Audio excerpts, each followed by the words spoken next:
artist. He is a best-selling author.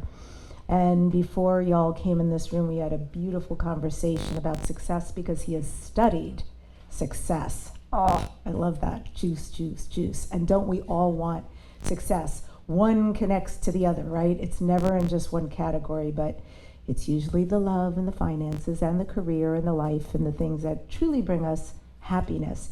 And so he really says all these things that we struggle with.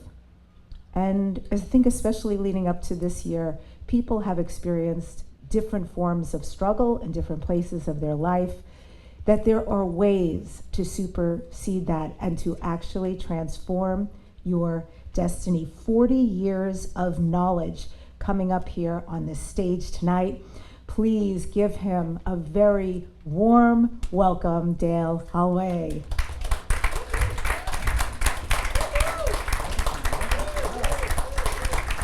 Thank you, everybody. Thank you, Debbie. That was very kind of you. Thank you so much.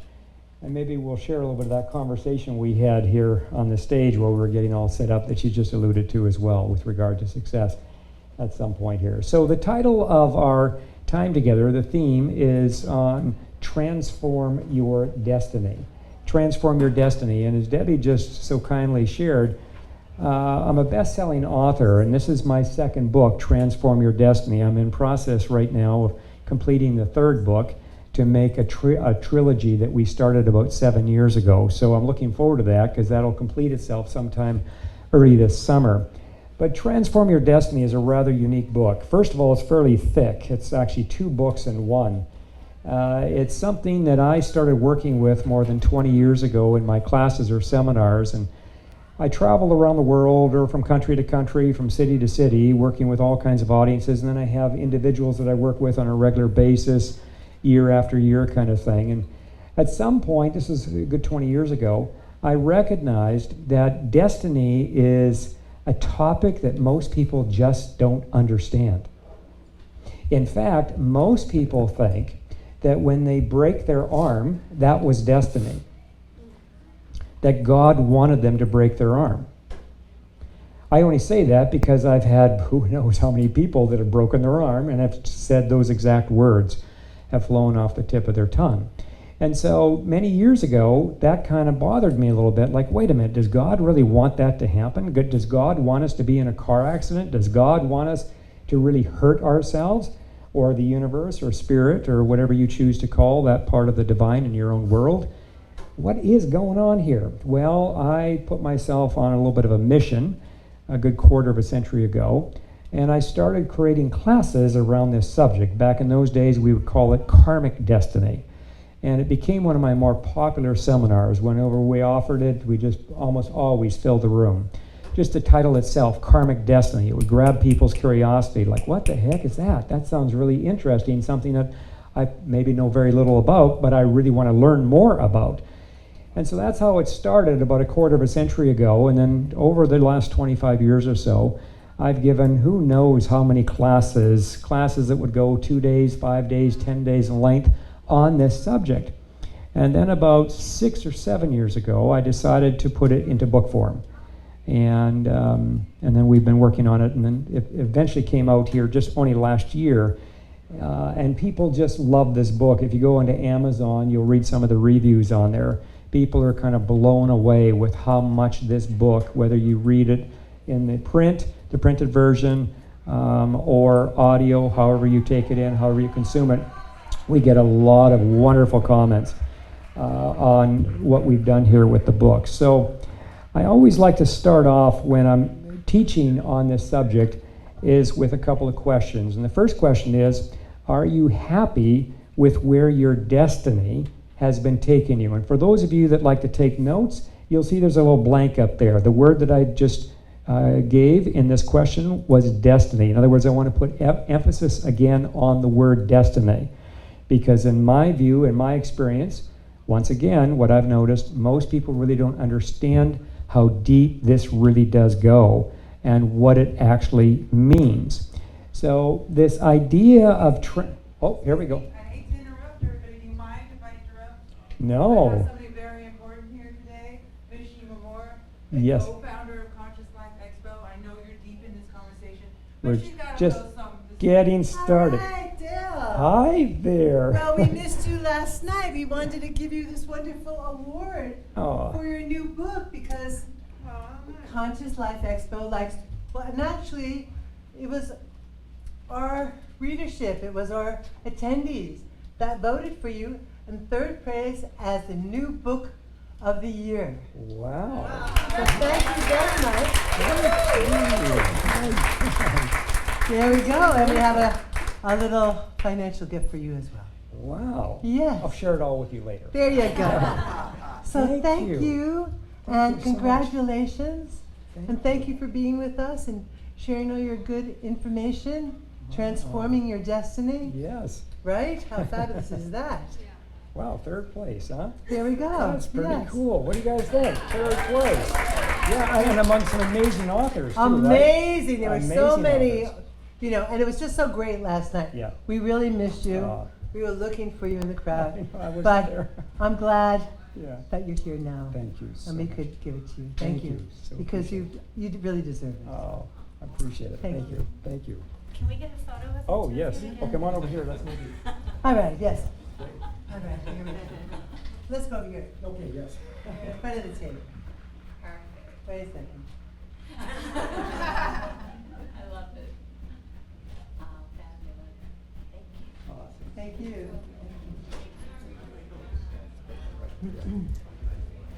Okay, you may resume. Sorry. Thank you, ladies. Not really sorry. Thank you. Thank you. Thank you. Okay. And we had a celebratory party for you last night. You weren't there, but we did it for you anyway. I feel so privileged and blessed. My gosh.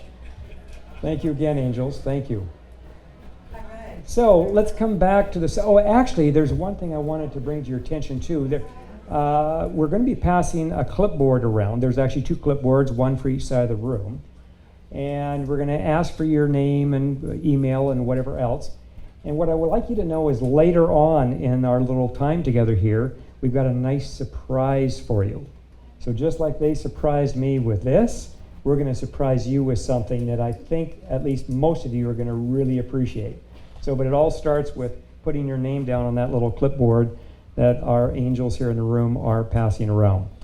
So, and for those of you that do like to take notes, again, as I was saying, as they came into the room here to present me with this wonderful trophy, is that it's a good idea when we are engaged with each other. When I present a question, I always leave a word out, and I do that on purpose. It keeps everybody a little more present. How many of you are up for being really present tonight? Yeah, we all like that, don't we? So, and that's one way in how we do this, or how I do this with my classes. I purposely leave a word out of a phrase or a statement or a question that I just presented. So for those of you who like to take notes, I'll make sure I give you the word to that little blank that you're going to see up on the screen, so you can get it in there and kind of complete the question, so you have it to possibly refer to later on. Okay, so are you happy with where your destiny has been taking you? This is a really good question, because we all believe to some degree in destiny, but how does destiny really work? And the starting point is, are you happy with where it's been taking you? Now, what does this imply? It implies that if you're not, guess what? You could change it. Believe it or not. I have all kinds of stories of individuals who have done just that. They were on one pathway, convinced that was their destiny, and then at some point came across somebody like me and realized, oh my gosh, I could actually change this. I had no idea. I thought I was kind of locked in. I thought this was my life. Well, as it turns out, your soul, the higher part of you, this is one of the things it wants for you. It wants you to come to this place in time where you recognize the value in your destiny, the uniqueness of your destiny, and that should you choose to or be inspired to, and if you're inspired to, that means your soul is prompting you to kind of wake up to this next level of truth around this idea that you could actually change your destiny. You could change it. Well, in order to change it, what does What does it mean to actually transform your destiny? For those of you taking notes, the word you need there is transform your destiny, the word transform. So what does it mean to you to actually transform your destiny? Some of you are in your 30s and your 40s and your 50s, and who knows how far beyond that. But wherever you are, what would it mean to you? What would it mean to you when it comes to transforming your destiny? Do you feel you're kind of like locked into whatever wherever the destiny has taken you, that's it? Or, in light of what I said here a moment ago, do you feel some kind of an inner prompting? Oh my gosh, maybe I could change this. But in order to change it, what does it mean to you? What does it mean to you to transform your destiny? This is like a why question, where you go a little deeper into your soul in terms of uncovering why it might be important to you to transform your destiny, implying that whatever path you're on, that path could be transformed. Think of it this way. I'm sure you all have been in the presence of a true alchemist. Now, what is a true alchemist? Somebody who can take something and change the form of it. Believe it or not, you do this all the time. Think of a glass of water, this bottle of water. If we took this bottle of water and poured it in a glass, and took the glass and put it in your refrigerator, or better yet, your freezer, what happens to the water? It freezes. It changes form.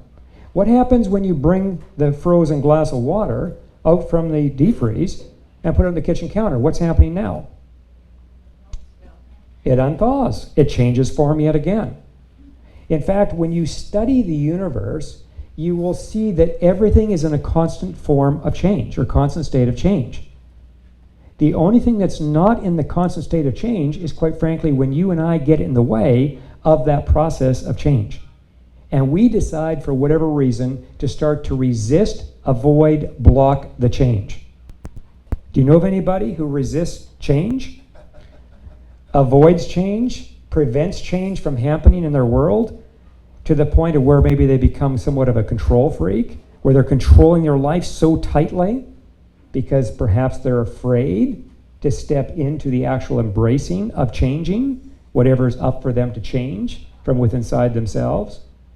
So what does it mean to transform your destiny? Well, in my world, what it means is to know that I can transform it anytime I wish. I can up-level it. I can up-level it. I work with different companies, CEOs, executives. I work with couples. I work with parents. I work with anybody and everybody. A ton of entrepreneurial people, have been for many years, decades now at this point.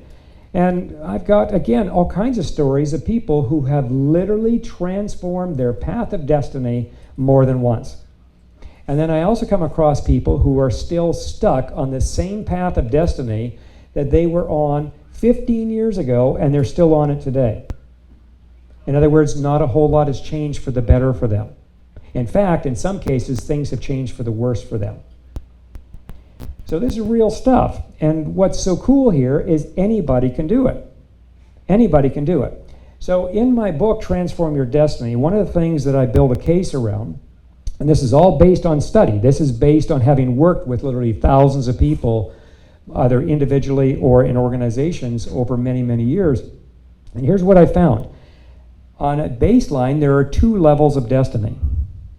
Not 1, 2. And so to keep this as simple as possible for our little bit of time we have together here today, here's what I've done. So we narrow it down to a higher destiny, and if you go down to the bottom of this slide, you'll see the word lower. So what it comes down to, we have a pathway known as a lower destiny, and I'm going to break this down here in a moment. And then simultaneously, we have another pathway known as our higher destiny. Our higher destiny is where we would start to access the greater you. This is where we start to access our higher self, our divine self. The lower destiny, this is where we access parts of us like our ego, our egoic self. How many of you are familiar with your ego? How many of you have done any work with your ego? How many of you know how tricky the ego can be? How many of you know how intelligent the ego can become? How many of you know how spiritualized the ego can become. Yeah. So in the lower destiny, we have things like our ego. We have things known as our smaller self or our lower self or parts of our lower self. We have things like our shadow side, our inner child, and so on. These are parts of us that literally drive or contribute to our path of a lower destiny. Whereas when we look at that higher path of destiny, these are the higher parts of us, as in parts of our soul, parts of our true self, or our most authentic self, our highest self, our greatest self. So now as we're experiencing our life, what is the game changer here? The game changer has to do with what's in between these two words, the higher destiny and the lower destiny, and that's known as choice. So in my book, Transform Your Destiny, I approach this dynamic known as choice from 8 different angles. Because here's another thing I've found with all the people I've worked with, is most people don't understand the impact that choice has on their pathway. They don't realize how much power they actually carry. And therefore, they don't realize that when you and I make a choice, our power must go to that choice. In that, there's a universal law. So I'm sure many of you, if not all of you, you know about the law of cause and effect, and you hopefully know how that works. There's a dynamic relationship between the world of cause and effect. Nobody can stop this from happening. It's happening 24/7. So when we look at choice in many cases becomes cause. And every time I make a choice, like a significant choice, that choice then will produce some kind of a corresponding effect. Notice I said corresponding. The effect needs to match the quality of the choice. So if I make a healthier choice, a wiser choice, a more positive choice, then that consequential effect must match that, not because I'm a good guy, not because I'm a bad guy. This is all governed by law, as in universal law. By the same token, if I make a poor choice, an unwise choice, anybody ever make one of those before? Yeah, I'm sure we all can relate to that one, or at least we know of somebody who just last week made a poor choice. A choice, again, it's the quality of the choice. So if I make a choice that's of a poorer nature or within this realm of my path of lower destiny, then what that choice does at the very least, it keeps me on the lower rung. It's impossible for me to make a poor choice and find myself tomorrow on the higher rung. The way I get to the higher rung, I've got to make the better, wiser, higher choice today to get on the higher path tomorrow. Now, again, I've watched this play out thousands of times now. This is not rocket science for me anymore. Far from it. I've seen it over and over again. I've seen it with kids. I've seen it with adults, young adults, 40-year-old adults, 70-year-old adults. They're just all over the place. This idea of choice. Choice is within your grasp. Choice is a part of your power. How you utilize it, that too becomes a choice. Utilize it in a wiser, healthy, more empowering way, that's a choice that must produce a consequential effect that matches that vibrational frequency and quality of choice. By the same token, if I make a poorer choice, let's say I decide to go out and drink a lot of alcohol or get really high as a kite and drive my car. That's a choice. And if I make that choice, there's a possibility it's going to produce a what? A negative consequence, right? So I know that's very simple, and everybody I'm sure relates to that to some degree, but nonetheless, if I make a choice, how about if I make a choice to marry the wrong person? What happens then? What about if I make a choice to go into business with the wrong business partner? Can I do that? Is that a possibility? Do you know of anybody who's ended up with a real nasty partner? Toxic partner? And they end up in court? Do you know of any business partners? One partner decides to sue the other partner for $10 million? Yeah, I do. I've watched this stuff play out. I've had a front row seat into the lives of a lot of people in a lot of different situations. This is real now, right? And so if I'm going to transform my destiny, one of the things that would be helpful for me to learn about is these two levels and really have it broken down in a way where I can see and more importantly catch myself when I've made a choice that's leading me more on that lower pathway versus that higher pathway. How many of you would be interested if you could literally live your life on a path of destiny that truly is your higher pathway? How many of you would want to know how to do that and ultimately embody that, turn that into a lifestyle? Well, it's possible. I mean, I can name off all kinds of people who are walking examples of this. It's all possible. This thing of transforming your destiny is something that's available to each and every one of us, because it really comes back down to the choices that we are making. But in order to make these choices, what are we going to need? Well, one of the things we're going to need some awareness. Yesterday in my talk, I talked about different levels of awareness. There's not just one level of awareness, as I'm sure you all are well aware of, right? There's different levels of awareness. So once you strike the first level, then there's a higher level. Then beyond that, there's a higher, even a more expanded level of awareness. As we say, you can never become too aware of your surroundings, too aware of your environment, too aware of your own consciousness, too aware of your own field of consciousness, your own magnetic field. So there's really a big opportunity here. Now, to this, then we go a little further and we begin to play around with this question: who are we? Well, we could spend all day on this question quite easily. You know, when you ask the average person who they are, what do you suppose the answer would be that you get back? What do you suppose they say, the average person, when somebody asks them, well, who are you? Their name and occupation. Thank you very much. That's probably the number one answer right across the board as you travel around the globe. Next to that would be, I'm my mind. I'm my thoughts. I'm my feelings. I'm my emotions. Again, I work with this all the time. All the time. It's so easy to be tricked by the ego to get us to believe that that's who we are. And yet that's not who we are. Yes, those are our thoughts, and those are our feelings, no doubt about it, and that's your name, and that's your body. That is all true. But you're not your body. You're not your name. You're not your thoughts. You're not your feelings. Heck, you're not even your beliefs. You are far greater than any of that. So again, we could spend a whole day on that, and we don't have a day. So to keep this as succinct and as short as possible, we start off with, we are divine beings here in human form. What does that mean? As a soul, we are divine. We come from the divine. Whatever you choose, maybe you give that a different name, and that's okay. But we are divine. We are purely divine. And we're in human form. And yet somehow, some way, we turned it around. We turned around and will often say we're human, and somehow we don't even talk about our divinity.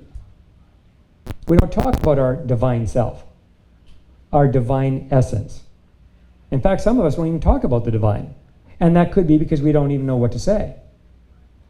Maybe we've disconnected from that from way long ago. I mean, that's a real possibility here on this planet. No question about it. I know I sure did back when I was younger. I didn't know this, or maybe I did and then I forgot, dropped into amnesia and so on and so forth, and then eventually woke up and then started to remember and like, holy cow, no, this is who I am. This is who I am. So, to give this some contrast, and as a part of the divine, we did not come here to live a life of ongoing struggle. Do you know of anybody who is in ongoing struggle? Ongoing anxiety? Strife? Financial limitation? Do you know anybody who lives in financial limitation? Isn't this interesting? That's not us being divine. That's us being something, but that's not being divine. Possibly it's paralyzing fear. Do you know of anybody who lives in paralyzing fear? My mother, bless her soul, when she was alive, this was her thing. It was fear that just paralyzed her. And the last years of her life, I mean, it was just so in fact, I've come across a lot of elderly people now that they're coming in that last leg of their journey, and the fear, it's not just fear, it's paralyzing fear. Do you know of anybody who's got a certain amount of fear, and somehow, some way, that fear starts to control them. Somehow, some way, that fear starts to hold them back from a higher and greater good. Again, is that divine? No. It's something, it just isn't divine. When we start to remember who we really are, and more specifically as a divine being in human form, something starts to happen. Maybe not all overnight, but something starts to happen. Something starts to break loose from within at a subconscious level, where these fears are being held onto, or whatever it is that's being held onto, known as our stuff or our issues or our past wounds or past wounding. You guys get the idea there. It could be constant worry. You know anybody who's in constant worry? And perhaps, they become a worry wart. They just worry. They just worry about everything. Doesn't matter what comes to them. They just somehow, some way, they start worrying, right? What is that? Is that divine? No. It's something. It just isn't divine, at least not in my world in the way that I've experienced it with those that I've had the pleasure of serving. What about stress? Stress, or how about poor health? Have you noticed that this poor health thing seems to become more of almost like a lifestyle? Like, what's going on here? What's happened? How is it that all of a sudden, well, maybe not all of a sudden, but over the last few decades, our health has taken a turn? I'm talking now just as a race. What's happened here? Is that divine? No. Now, to this, can we disconnect from the divine? Some of you are nodding your head up and down. You already know. We not only can disconnect from the divine, but many, at least in the western part of the world, in my view, that's exactly what they did. In fact, it's almost impossible not to do it when you understand how we enter into our life shortly after we take that first breath, in terms of who we are when we take that first breath versus perhaps who we become by the age of 7 or 8, maybe 12 or 13 in this life. And so somewhere in there, what I've noticed is many people will disconnect, including myself, way back when. You disconnect from your soul. And of course, if you're disconnected from your soul, then guaranteed you're disconnected from the divine. And then perhaps a few years later, you come across somebody, or something happens in your life where you have some kind of an epiphany, or somebody comes in and helps to crack you open a little bit, helps you to start to remember again, who really am I? Who am I? And then you start to tap in. Maybe you don't use the word divine. Maybe you call it spiritual. Maybe you call it something else. The divine really doesn't care, quite frankly. But I just think it's a good word. The word is divine, starts with the letter D, so does my name. Yeah. So thank you for laughing. So speaking of the divine, well, if this is real, if there's any truth to this at all, then what's your current partnership like with the divine? So when I started to wake up many years ago, and at some point I came into my remembrance that I was divine. I was a divine being, that I actually had a divine self, or a higher self, greater self, and it was real. And then I began this process of starting to embody it. Well, while I began that process of embodying it, I started to realize I'm entering into a partnership with the divine. Now, just like a partnership with a person, can you have a lousy, dysfunctional partnership with a person? Can you have a toxic partnership with another person? Can you have an abusive partnership with another person? Of course we can. Can we also have a productive partnership? Can we have a great partnership? Can we have a beneficial partnership? Absolutely. Well, same thing with the divine. But it starts with asking, where are we at in current time with our partnership with the divine? So for example, when I'm going to make a major decision or a big choice, do I consult the divine? Or do I just go ahead and jump in and make the choice?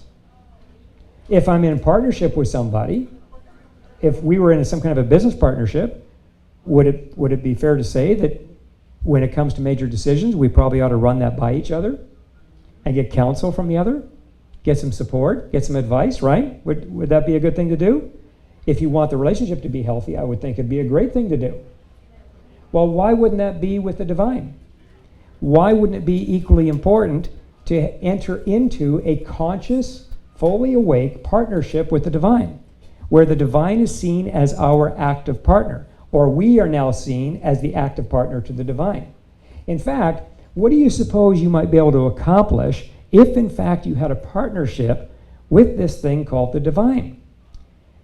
This thing that also carries a certain amount of power. It's a part of you. It's the higher part of you. But if you were in an active, conscious, fully awakened current partnership with it, what might you be accomplishing in your world right now? Well, for those of us that know a little bit about the divine and know what the divine is capable of doing and how it can work its own magic, so to speak, in our world to assist us along our journey, maybe making our journey a little easier, having our journey be a little more effective, a little more powerful, a little more resultful or beneficial, or whatever word you want to give that. All of that is possible. I've become a believer that when one person can truly transform their world for the better to the higher octave, anybody can do it. And especially if that one who did transform their world to its highest octave, who did it, but yet if we go and we study them, we find out they were on poverty roll. They had all kinds of health issues. They had all kinds of financial issues. And yet still, with all of that hardship, they found a way to transform themselves through that hardship and level up to a higher octave of being here in the physical.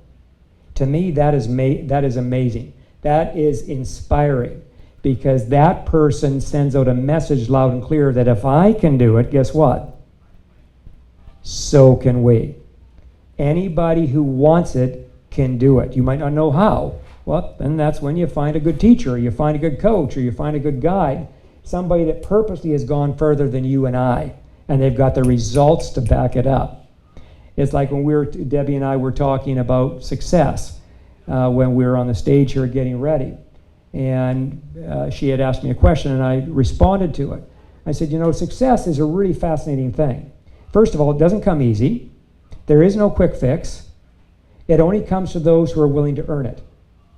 For real now. And those who have earned it will all tell you the same thing. They will all tell you it has taken them years to master the success that they currently enjoy in today's time. How do I know that? I get to rub shoulders with some of the most successful people that this country has produced. I've helped them to create success. I've had my own experience with success.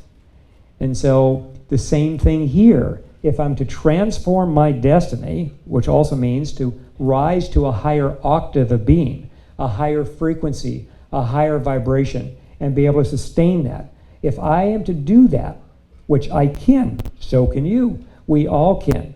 If I was to do that and then go out and teach it, or then go out and let my life be that source of inspiration for others because of where I started from. If I can start from that place and then rise through whatever that is, or if you can start from that place and rise up through whatever that is, you now become an inspiration to others around you, because you're now breaking through something that deep down inside they would love to do the exact same thing in their own personal universes. We all do. It's something we all share in common. Every single one of us. Nobody wants to live in struggle forever. Nobody wants to live in strife or pain or, again, financial or any kind of limitation. Where's the fun in that? Where's the fun in that? I mean, yes, go and learn your lesson, and learn your lesson well, and then move on, rise above it, rise through it. But this idea, like my mother living in paralyzing fear, and even though she had somebody like me in her world to support her, but she was too afraid to go there. And because she was too afraid to go there, she's the one choosing. I can't choose that for her. I tried many years ago. That didn't work very well. Have you ever tried to help somebody change that really doesn't want to change? Yeah. And for those of you who haven't done it, you ought to try it just once. Just one time. Find somebody who really doesn't want to change, and then you set up on a mission. You're going to change them. And then make sure you journal, document, take good notes in your experiences with whoever that person is that you are trying to change, that literally does not want to change. Because they're entitled to that. They've chosen that. Now, maybe they'll choose it again differently 2 years from now and say, you know what, it's time for me now to change. and then they really go for it. So another question here with regard to transform your destiny is this. When you start looking at that higher path of destiny, so I also refer to it as your greater path, that greater path of destiny. You know, Carl Jung, he said, until you make the unconscious conscious, it will direct your life, and you'll end up calling it fate. I'll say that again for those of you that wanted to write that down. Until you make the unconscious, that would be your unconscious, conscious, it will direct your life. And then I'm going to add to this. And if you're not paying close attention, or if you're not aware of how this really goes, you'll end up calling it fate. Which brings us right back to kind of how I started when I talked about the person who breaks their arm. And they say, well, that's what God wanted. Really? God wanted you to fall down and break your arm. Oh, no. And then they start looking for reasons why God wanted them to do that. Well, if Carl Jung was here, he would tell you that's what he was attempting to teach and share with other people. That's the unconscious screaming out loud that we have not yet become conscious of. And if we have not yet become conscious of that part of our unconscious, then that part of our unconscious still has a part of our power, which means anytime it wishes, it can manifest its like in your world or in your body. Does it all the time. And so for those of us that really have a sincere interest in really wanting to wake up, really wanting to rise up, truly wanting to become conscious, this is the path. Slowly but surely, becoming conscious of when your unconscious is at play. And hopefully you catch it before the unconscious manifests its like. Before it does the breaking the leg. As a way to grab your attention. See? I'm over here. I'm not out there. I'm actually inside here. It's your unconscious. And so when we look at your greater destiny, so your greater destiny is very different than your lower destiny. Your lower destiny is really when the unconscious or some part of you is in your lower self, your inner child, whatever part of you that might be, that's basically ruling the roost. That's what it's doing. It's the unconscious driving the show. Because once you and I become conscious of that, you're not going to take to that much longer. In other words, you're going to change it. It's one of the beauties of becoming conscious. Because once you become conscious, then you see it and you recognize, well, if I can see it, what does that mean? I can what? Change it. Let's say that together. If I can see it, I can change it. Come on, I know it's already 6:30. All right, so if I can see it, I can change it. Again, let's do a little tapping on the side of the head, right in the temple, just gently. If I can see it, I can change it. When I can see it, I can change it. When I see it, I can change it. Very good. That is a truth. Because the moment you see it, what that means is you've risen to a new level of awareness. Do you know how powerful awareness is? Think of it this way. One day you wake up and your friend comes over and your friend talks to you about this incredible new vehicle he found. And the vehicle happens to be the new version of the Volkswagens. And he starts telling you about Volkswagens, and he's got all colorful pictures and illustrations of this new style of a Volkswagen. So you're sitting there listening, you're taking in the pictures, you're maybe having breakfast together that morning. A couple hours later, you're in your car, you're driving the interstate somewhere. What do you notice? Did you notice Volkswagens the day before? Isn't that interesting? And how long will you now notice Volkswagens for? Probably at least for the next couple hours, if not the next couple of days. All because of a little conversation that your friend had with you about this new vehicle that he either purchased or was thinking about purchasing called a Volkswagen. And now everywhere you go, you notice the Volkswagens. Yet a moment before this conversation, you didn't notice Volkswagens. What is that? Your friend literally raised your awareness around this thing called the Volkswagen. And as soon as your awareness was lifted, you automatically start to see again. Now, I'm using that as a metaphor, of course, It's the same thing inside of ourselves. Once I see something that my higher self really wants me to see within inside myself, might be an aspect of my shadow side. You know, we're in this new era now, guys, and the shadow side can no longer be suppressed. It can no longer be hidden. It can no longer be forced back into hiding or deep in the unconscious. The shadow's coming out to play. And it's coming out to play because it ultimately wants to be healed and transformed. So we're going to see this both on an individual level. Now I'm going to assume that if not all of you, at least most of you, have been doing some really good shadow work, transformationally wise, so you probably have nothing to really be all that concerned about. Because even if you haven't gone the distance yet and really transformed your shadow, what's going to happen? An aspect of your shadow is going to surface, but there you're going to be. You're going to see it, and then you're going to what? Change it. You're going to clear it. You're going to heal it. You're going to transform it. Right? How cool is that? It's so cool because it's the very thing that we're to be doing. We are literally to be doing this. Now, on a collective level, this is where it's going to get kind of wonky. Because on a collective level, now the shadow, again, can no longer be hidden, can no longer be held back. It is coming out to play. It's coming out to be seen. And so what we're going to see on a collective level is some stuff that's not going to look pretty because the shadow has been buried and denied for many, many eons. And it's kind of pissed, if you know what I mean. So now for us, this could be a real blessing. Because if I want to rise up to my greater destiny, one of the things that would be helpful for me to do in order to pull that off is start working with my shadow aspects. Start working with my inner child. Start working more consciously with my own ego. What is my ego? How did the ego get created? When was the last time the ego tricked you into believing it was your soul? Or tricked you into believing it was God? Or tricked you into believing it was the universe speaking to you? Can the ego trick you? Can the ego imitate the voice of your own highest self? God, the universe, spirit? You betcha it can do it. Does it all the time. All the time. Well, how much do you know about this? Again, your awareness. Where's your awareness at? As I said 10 minutes ago, there's many, many levels to awareness. So you got to take a look at, okay, what level am I operating at right now? How aware am I really? Well, right now I feel pretty aware.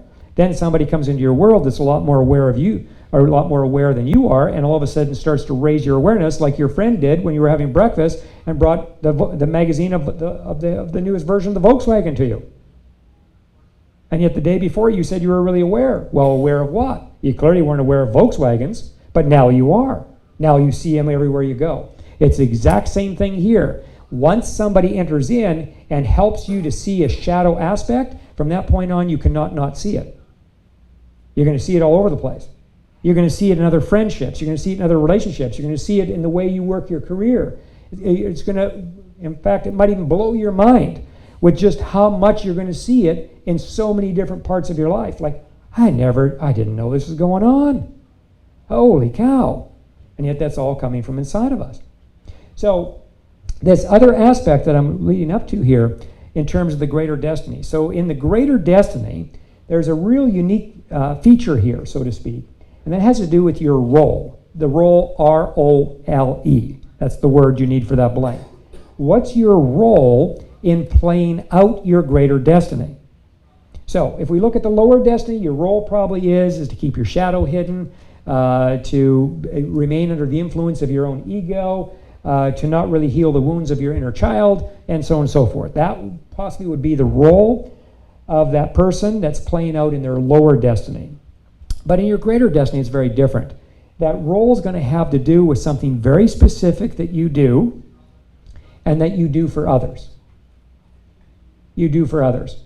So I'll give you a nice little example of this. So in the world of sports, there's the athlete and then there's the coach. The coach/teacher. So if you look at, say, somebody like a Tiger Woods, would you say he's an incredible athlete as a golfer? How many of you would agree that he's one of probably the best athletes as a golfer? Just show of hands, right? It's okay to get some exercise here too. It's I know it's late in the day. Everybody's a little tired, right? Of course. Now, how many of you would answer this question? Could Tiger become a good teacher of golf? Could he become a good coach of golf? And why hasn't he? No desire. What? No desire. No desire. And why doesn't he have any desire? Not competition. Okay, well, this is good. All right, so in the interest of time, he doesn't because he knows what his right role is. His role is to be the golfer, not the teacher of golf. And if you ever question that, look at the impact. Look at the success. I'll give you another personal example. So many years ago, a man entered into my life. He was my senior by a good 25 years, and he became a father-like figure in my world. I just absolutely loved this man, and he loved me. He took me on, as he would often say, "You are the son that I've always wanted." He had 2 sons, and I thought they were pretty cool sons. I knew both of them, and we befriended each other. But he would often say, not to them, only to me privately, that I was the ideal son. Well, this man had, his role in life was to teach kids how to play baseball. What he could do on that field with kids was nothing short of amazing. And yet he never played the game as a player on the field. To this day, he's been gone now for 7, 8 years or so. To this day, they still talk about his ability to coach those kids. They've never seen anybody like him before. That was his role. That was his role he was playing out in his greater destiny, and he was always blessed because of it. And that's the other thing. When you identify your role that you're to be playing out in your greater destiny, remember there's that lower destiny too. That's why I highlighted that a little bit. That's not your greater destiny. Your greater destiny is very unique to you at soul level. It's a role that you as a soul came to play out in this life. And whatever that role is, it's going to have something to do with you serving someone else. Just like my dear, dear, dear father-like figure in my life, his way of serving was serving other parents, but by serving their kids and turning them out to be great baseball players. And by the way, he turned out some really awesome ones that went on to play pro ball. And so, but he knew what his lane was. He knew where his gift was. And he chose, again, now coming back to choice. He chose earlier on, I remember we'd have conversations about this, and I would ask him, like, how is it? Are you ever tempted to go play? Like, you would be a freaking amazing player, even at your age. He would go, no, you don't understand, Dale. You don't understand. Let me explain, he would say. And please. And he would go ahead and he would enlighten me exactly where he was coming from. Now, this guy had the result because he had all these happy kids that were growing up to be awesome baseball players. Their parents loved my father-like figure in my world, loved this man, respected this man, appreciated this man, was always bringing gifts to this man because of what they were doing with their children, or what he was doing with their children. He was in his right role. He was playing out his greater destiny. He was serving those boys, and in some cases even the girls later on in life, he started serving them as well, that wanted to play the game of baseball. But he knew that he wasn't to be a player. And yet if you were around him, you got him talking about baseball, everybody said, what position do you play? I'm coach, he would say. No, what position do you play? No, coach. Coach and teacher, he would say. He knew his role. Question is, do you know your role? And more specifically, do you know what your role is that you're to be playing out with regard to your greater destiny? Here's a way in how you'll know whether you've tapped into it. This will bring you tremendous joy. When you go home at night to call it a day, your heart will be fulfilled. It's one of the gauges that lets us know that you're on to something that we might say is gold or God, the divine, back to the divine again. Because this is where it's coming from. It's coming from that higher place, that higher octave, that higher frequency. that is accessible to each and every one of us. Now, we got to sometimes work to get there, to open ourselves up, to really be able to embrace this. I get that part loud and clear. But it's actually accessible. It is here. It does exist. So in that, again, once you see it, everything changes. So once you see what your role is, and then you make peace with that. So like Tiger did. Tiger, come on. You can only imagine how many opportunities he was given to go and coach and teach and give a class. And yet he would gracefully decline. He knew what his role was. He was to be playing out as in his greater destiny. And he never wavered. How many of you know for real what I'm talking about right now? The power. Some of you, go ahead, raise up your hand so other people can see that you're really dialed in here. You know exactly what I'm referring to. This is so incredibly empowering, authentically empowering, and life-altering because of what it gives you back in return when you're really in alignment in this way with that of your own divine being. So here's another question with regard to transforming your destiny, and that has to do with your karmic status, the karmic status of your own soul. So every soul has a karmic status. I break this down in a fair amount of detail in the book, Transform Your Destiny. And so, to the short version of this here for this little talk that we're doing right now, is on these three areas: your karmic patterns, your karmic gifts, and your karmic potential. Everybody that's born into life is born with these three columns, so to speak. Don't take me literally, but you get the idea here. In other words, everybody comes in and they have a karmic... Thank you very much. We'll just wait until you take the call there. Yeah, very good. So everybody comes in and has a karmic pattern, or better yet, patterns. If we have an older soul will more than likely have more than one karmic pattern. As we learn about in the book, because I break this down, all kinds of stories, all kinds of work around this, a karmic pattern, they're usually rather long to heal. In other words, they take some time. But when you heal this pattern, whatever this karmic pattern is, comes in with a little bit of heaviness, comes in with some dense energy, comes in with like unresolved karma from a past time, so to speak, whatever that is. But once it gets identified and you can see what it is, right? So in other words, nobody's making this up. You're not creating a karmic pattern. You already have the karmic pattern. It's just you becoming aware of what the karmic pattern is. And once you become aware of what the karmic pattern is, and then you begin to learn how to clear it out, how to transform it, how to take it to its highest octave, this becomes life-altering. This is the kind of stuff that will literally alter someone's path of trajectory, for real, because of the depth of the patterning. So another word for karmic patterning would be like a habit. You know of anybody who has a real bad negative habit? Another way of possibly describing this would be an addiction. You know of anybody who's addicted to something, has an addictive behavior, right? So what I've noticed with the people that I've coached personally, where we're literally going after a karmic pattern, 9 times out of 10 there's some kind of an addiction that goes with this as well. In other words, it's got some heaviness to it.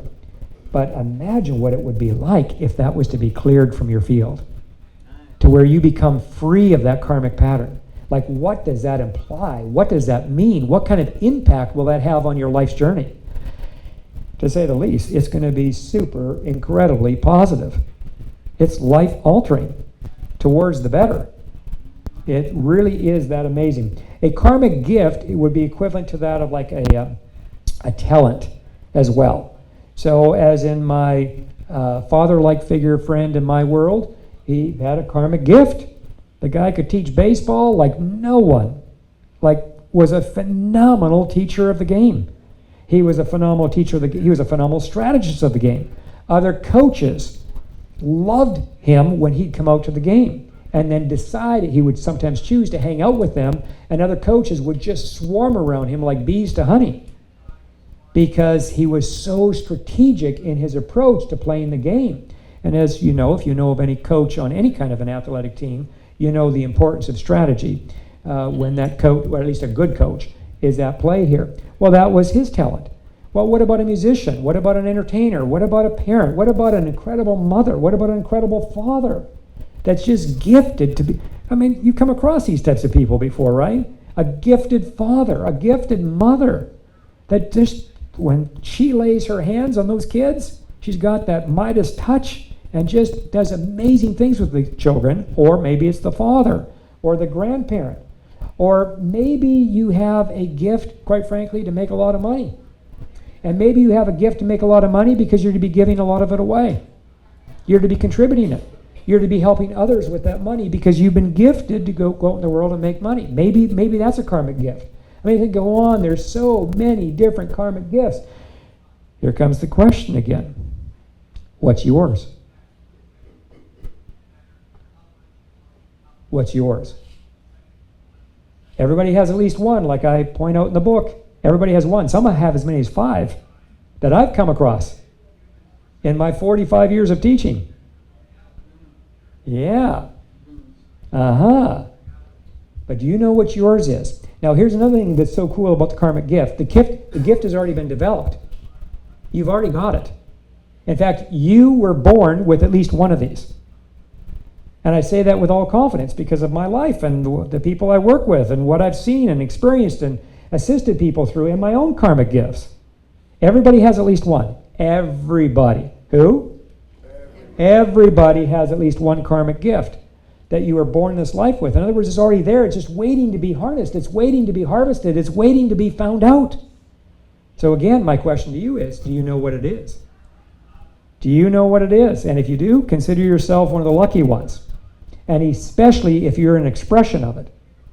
If you're actually expressing that, you've turned that into a role. In other words, because your karmic gift is related to whatever your role is that you're to be playing out, that you're to be expressing in light of your greater destiny. See how this is connected? So then the third column I'll touch on for a moment is our karmic potential. Now, if the karmic gift wasn't exciting yet for you, the karmic potential, you need to know about this one. In the book, I refer to it as the karmic reward. Many years ago, in working with different individuals, I tapped into this working with them before I even got to it in my own life. And what it is, everybody has a karmic reward. And the karmic reward is directly related to the releasing, the transmutation of a karmic pattern. Everybody with me so far? So when I identify one of my karmic, remember, once I see it, now I can clear it. Once I see it, now I can change it. Once I see it, now I can transmute it. I can take it to its higher octave and literally change my existence, change my life, or some aspect of my life. Well, believe it or not, your karmic potential is directly connected to your karmic patterning. So, as I clear out my karmic patterning, for real now, I'm closer and closer to a karmic reward or my karmic potential being released. So in the book, I talk about this like your estate, like a trust. Everybody knows what a trust account is, right? And so think of a wealthy person that decides they're going to leave, I don't know, we'll say $100,000 to each of their children. But they also put in the clause, if they do this properly, they'll put in the clause, that money cannot be released until when? Until their 21st year. Sometimes it's their 30th year. Obviously, whoever the person is that's designing this, they get to choose how it's going to go down, right? And so, and I've seen it right across the board from 21 all the way through, quite frankly, to 35, depending on the amount of money, because the parent knows their kid quite well, and they do not want to screw up their kid.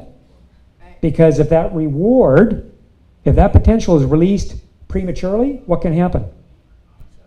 Yeah. So think again of a wealthy person that ends up leaving $200,000 to a 19-year-old boy. The 19-year-old boy gets $200,000, goes and buys a brand new Corvette, goes out and gets drunk or goes out and gets drunk one night, gets higher than a kite, and does what? Crashes and possibly what? Hurts somebody or maybe even dies. Okay, well that wasn't very productive. And it might have caused some karma, it might have created some negative karma. And so a conscious parent, not an unconscious parent, but a conscious parent more than likely already knows this, so that's why they set it up this way. to favor their child so that when the reward gets released, or when the will gets released, right, it's done in a way where the odds have been increased that the child now is more mature. The child's going to make better choices around that reward, so to speak. Well, guess what? It works the exact same way with spirit. It works the same way with the divine. Believe it or not. There's this direct connection that whatever your potential is, whatever your rewards are, so your potential is really connected to your gifts and that role, identifying what is your role that you're to be playing out when it comes to your greater destiny. Your rewards are directly connected to the releasing or transmutation of your karmic patterns. And for every deep karmic pattern that we release, it opens up an inner doorway, a gateway, if you will, to some kind of a karmic reward, like a spiritual divine estate. And all of a sudden, yay is right, all of a sudden something happens and somebody kind of knocks on your door, maybe not literally, but hopefully you get the idea here, knocks on your door and you're being blessed with a golden opportunity. And you recognize in that moment you didn't do anything to get that door knocking with that golden opportunity. What you did, however, is you cleared out one of your karmic patterns. Maybe you cleared out 2 of them. And now, all of a sudden, a part of your karmic reward is being released naturally and organically, where it just shows up. You'll know it when it happens. Anybody that I know where this has happened, nobody needs anybody to remind them this is what's happening now. They already know what's happening. This is that blessing. It's the divine blessing. It's the divine kind of stamping me, so to speak, in a way by saying, job well done. You did exactly what you were scheduled to do, what you were divinely meant to do. We are proud of you. We celebrate you. And here's your reward for doing it. That was already built in prior to you taking your first breath in this life. Yeah, it's really cool when you understand how this goes. And more importantly, you take that understanding, you start to work it more productively and even on a practical level in that of your own day-to-day world. It can change everything for the better, regardless of where you're at along your journey right now or whatever it is you're currently working with. Okay, so remember you filled out that clipboard earlier on, and we still got a little ways to go, but I just want to interject here because I want to share something with you that I think you might really enjoy or hopefully appreciate what we're going to do here for you. So I have a number of courses online that we've developed over the years and that people benefit from all around the world on a day-to-day basis. And one of these courses is called Change Your Choices, Change Your Life. It's an audio course, and this audio course is one of our more popular courses. It sells for $227. Yeah, $227. It's a great course, and we constantly hear people talk about, they get it into their automobiles, and while they're driving around town, they turn their car, get this, they turn their car into a university on wheels. I have a couple of my doctor friends. They have a lot of my courses and even the books. The books are also on audio.com or audible.com as well. And they always tell me they love listening to those audio programs in their car because, they'll spend on average an hour a day in the car just to and from the office. Or I have one doctor friend. She's really popular. She's in a couple different cities. And so they're, once a month, her and her husband, they're on the road for 5 hours at a time, and they listen to the audio courses. And they just love it because it fills them up with some really good stuff. It gives them ideas or thoughts to maybe see things differently in their own world. Again, remember that awareness. And that's part of what these audio courses do. They're just constantly raising, lifting, expanding our awareness so you can see things a little differently. Because again, until you see it, you're probably not even going to choose differently. But once you start to see things, all of a sudden you're a little more empowered to possibly make a different choice, a newer choice, a better choice, a higher, wiser choice. So this course, of course, we always have some kind of a special that we offer on the course, as in sometimes we give $50 off, sometimes we give as much as $100 off, so you can pick up the course even for $127 once in a while. But for today, because you were all part of this celebration here with us placing third in this book contest for this year here with the Conscious Life Expo, here's what my team and I have chosen to do for you here this evening. We would like to go ahead and give you all this course as a gift from us to you.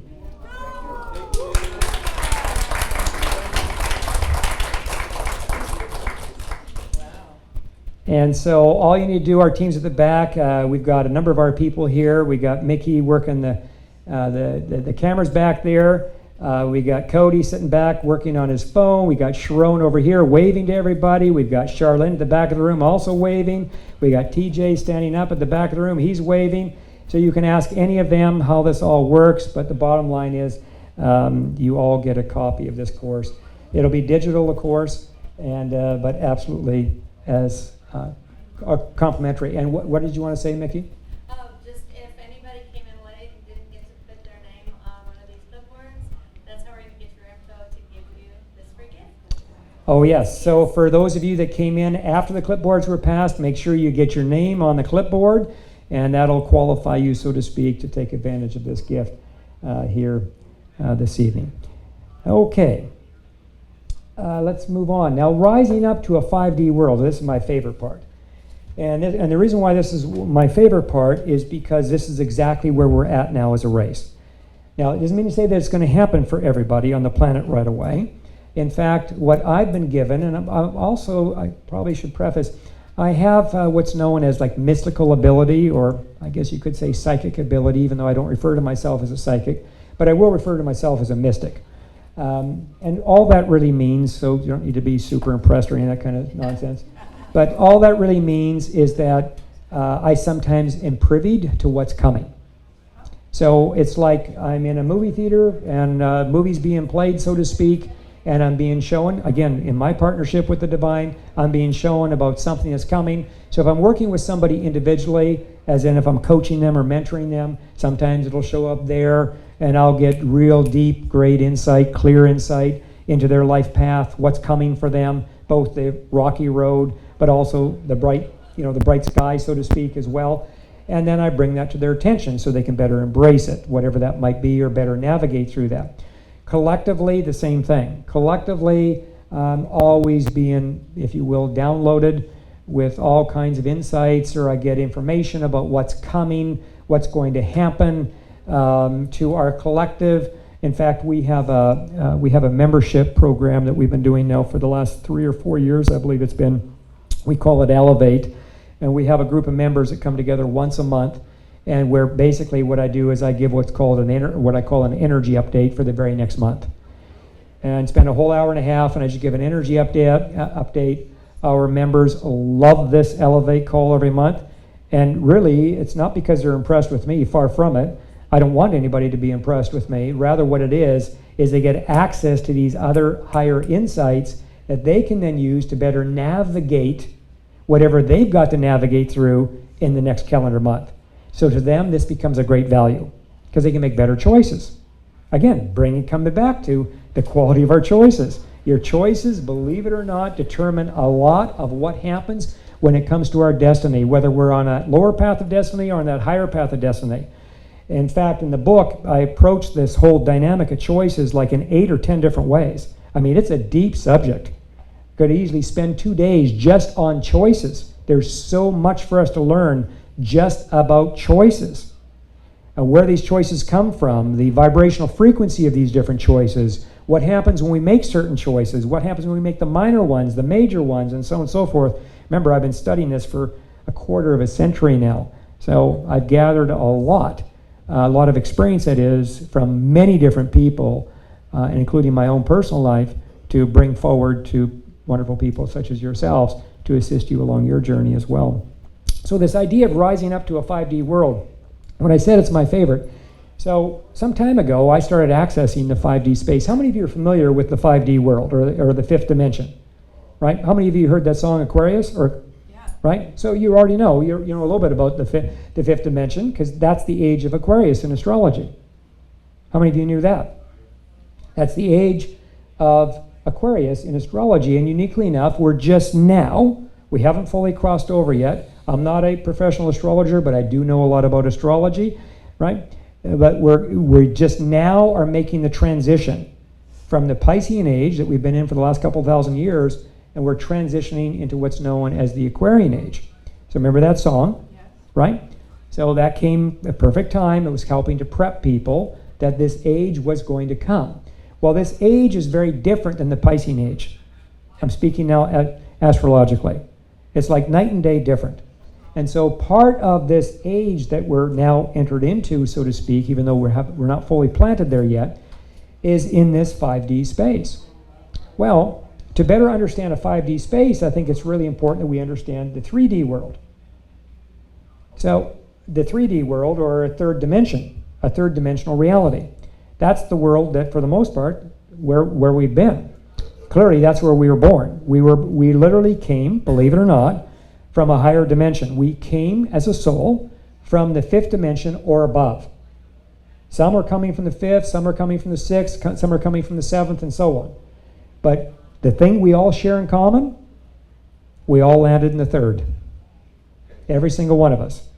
We all landed in this 3D world. Well, you might ask, well, what the heck was my soul thinking?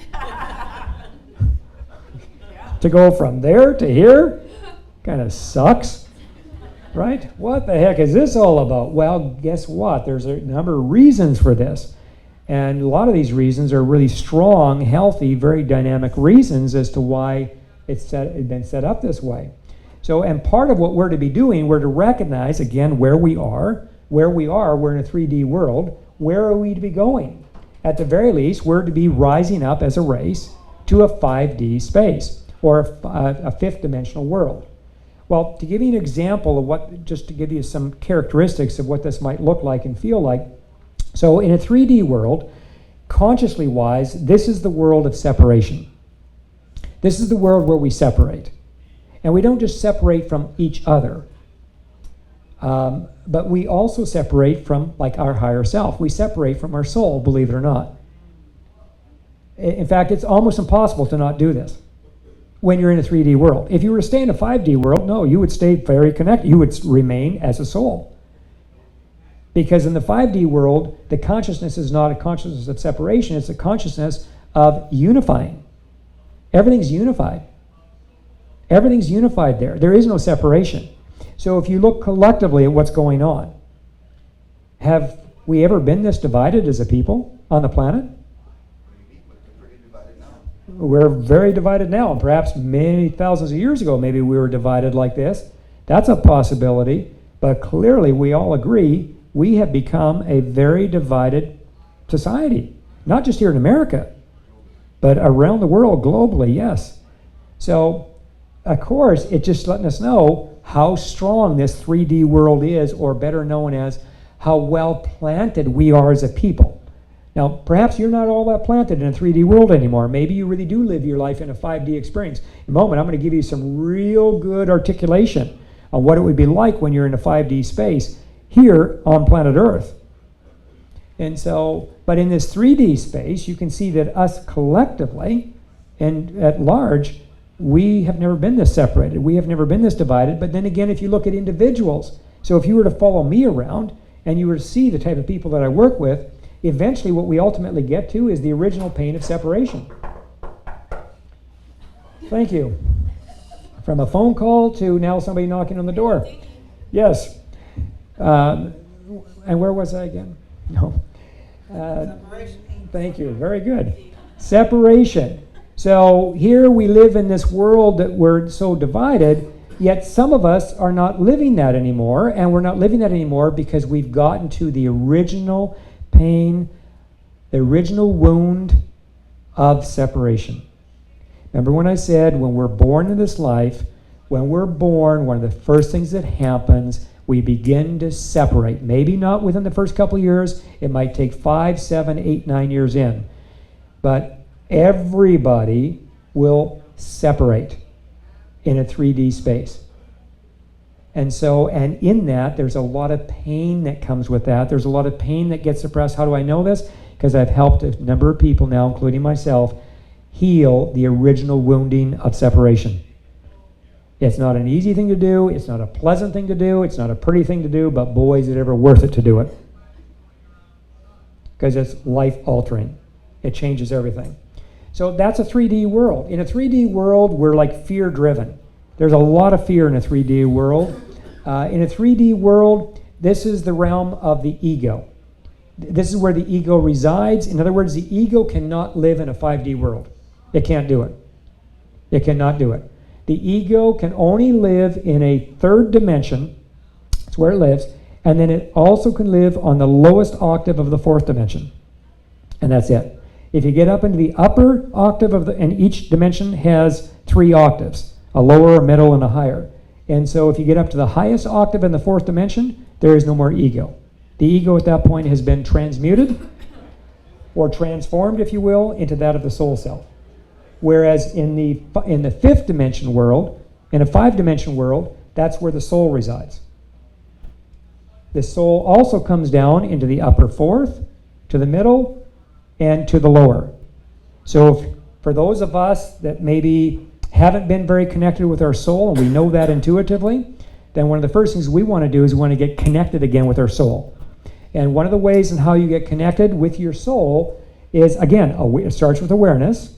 How aware are you of your soul? What level of awareness are you really operating at? For real now. How much do you know about your soul? Do you know where your soul is? It's attached to you. It's always, as long as you're breathing, it's always attached to you. But do you know where it resides? And so wherever it resides, this for sure, this is the commonality here among us all, it's somewhere in that fourth dimension. So now, I shared this in the talk yesterday, the greatest battle according to the masters who have gone before us, they've all highlighted this. The greatest battle you and I will ever experience in the course of our lifetime or lifetimes is this.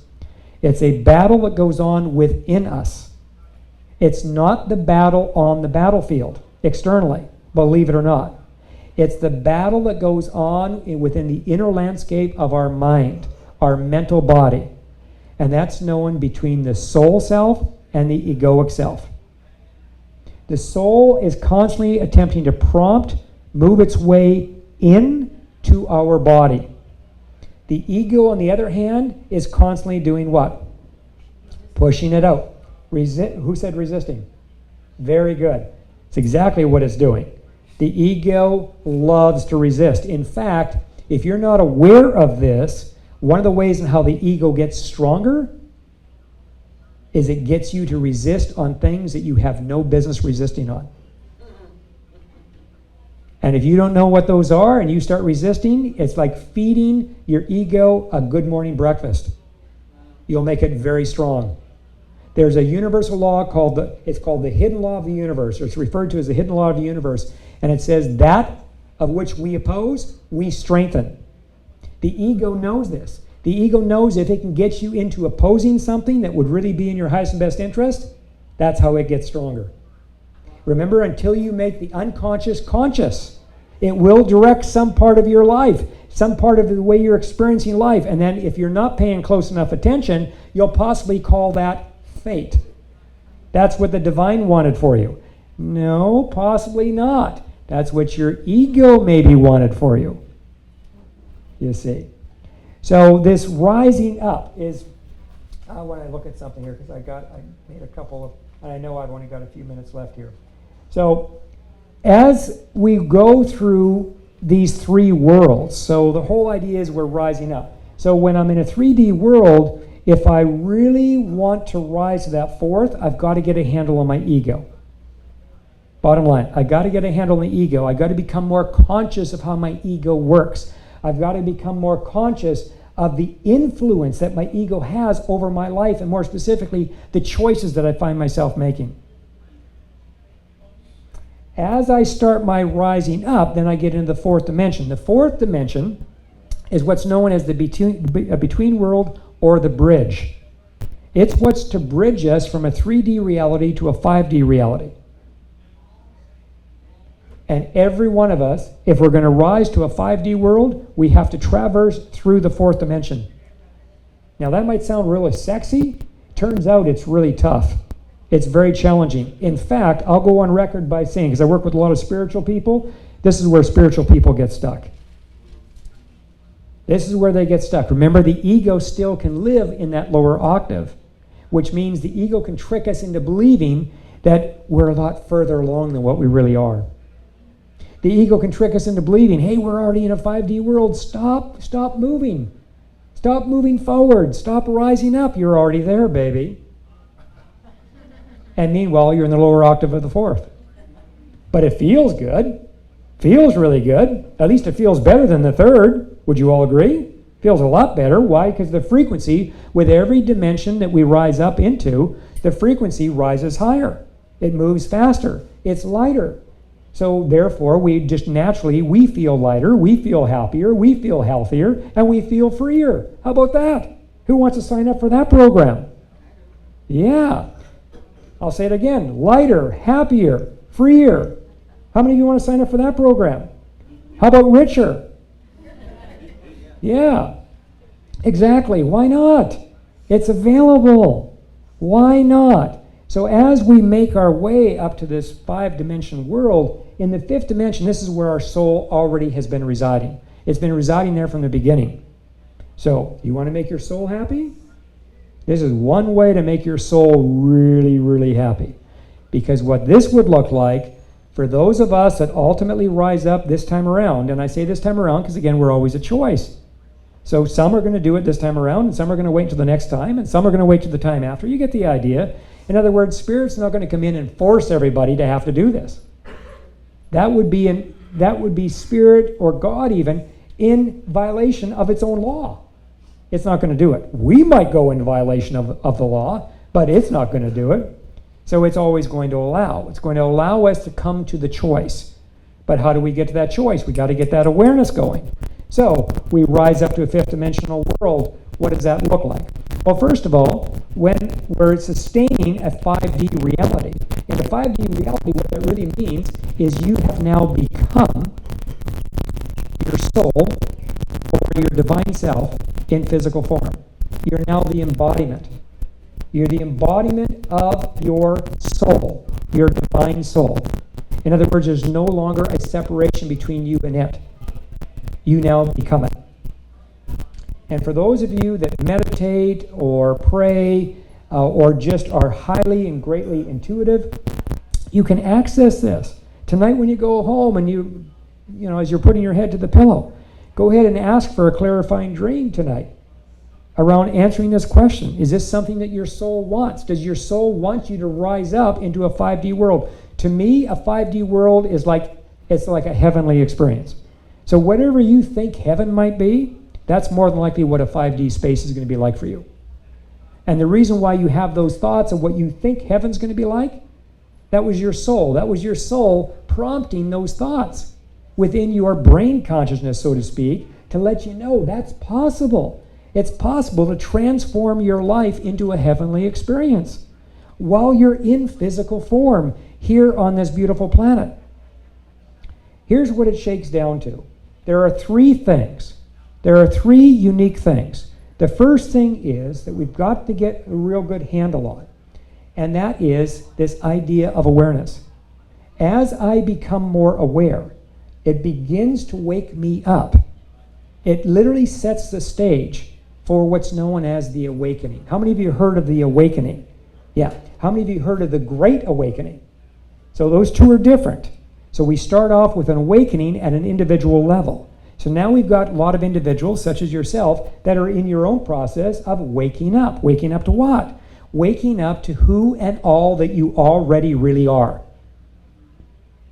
Now this is a process. This does not happen, or at least we don't know of anybody where it's happened overnight, or even in the course of a calendar month.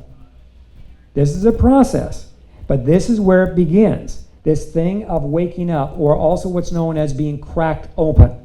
So sometimes what happens, you meet a real authentic teacher, he or she enters into your world, you know this is your teacher, you embrace that teacher, you roll up your sleeves and you go to work, and next thing you know you're being cracked open. Also known as you're now in a more accelerated process of being woken up. The second thing is you've got to start clearing. Or if you've been clearing, you want to accelerate that clearing process.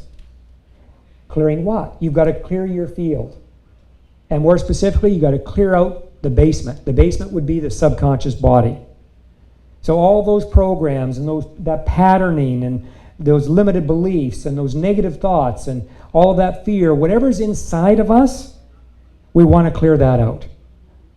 Because as we clear that out, that's what opens up the inner gateways to that karmic potential or those karmic rewards. And then thirdly and lastly, is where this process of embodiment begins. It either begins somewhere when you're awakening or somewhere where you're clearing, or maybe after you've cleared a certain amount, and next thing you know, this embodiment starts. This embodiment is where an aspect of the higher part of you, it moves into your body. Remember that healing in the 3D world, that healing of the original wound of separation?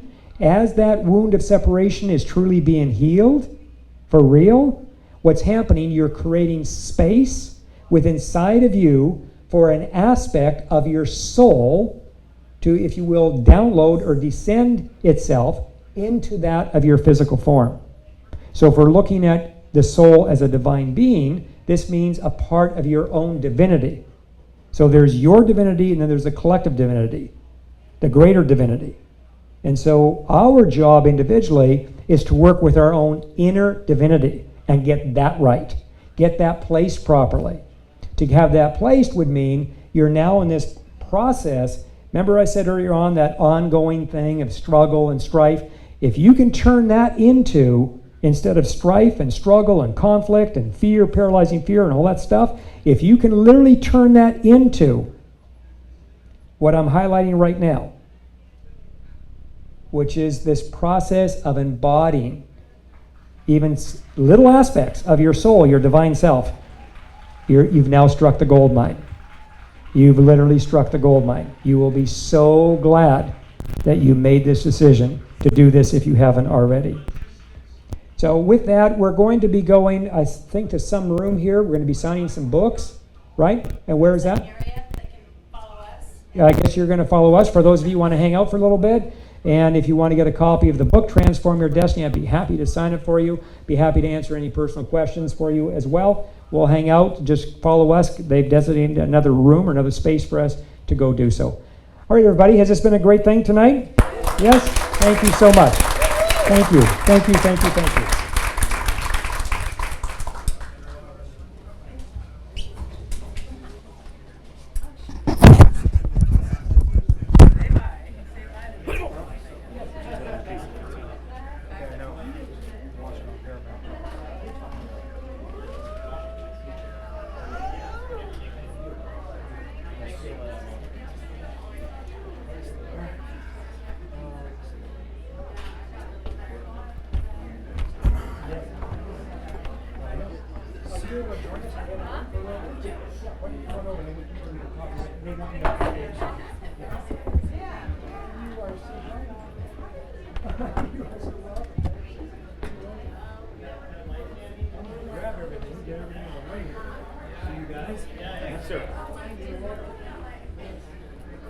And then that speaker stand needs to move. The wall kind of folds up frequently, you know? This is going to stop it.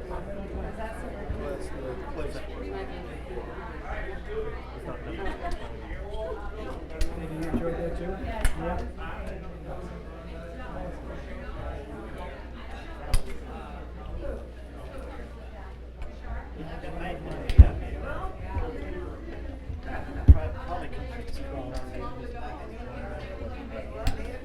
Thanks, guys. Well, this is for. I know, but I'm just saying let's unplug it while we do this. No, that's us. So it doesn't get broke. Oh, the USB? The USB? That's you guys, yeah. That was fun.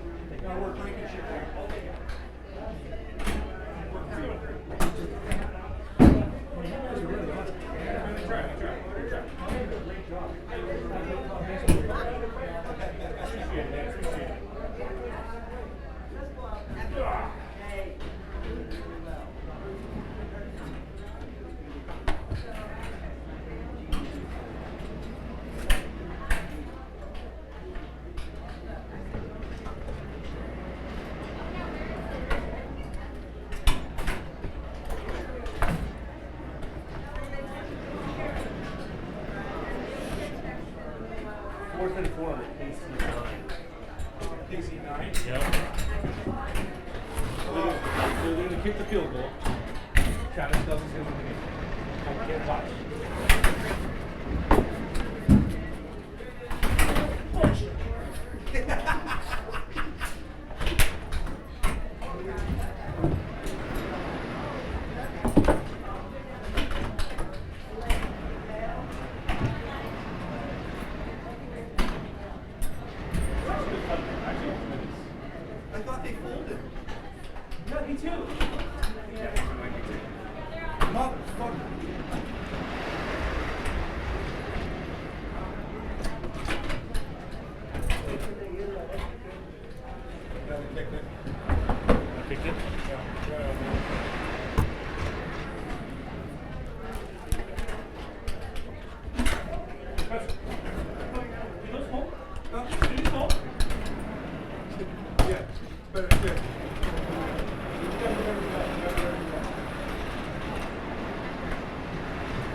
Yep. Getting everything off. Yep, everything is off this guy. Here you go.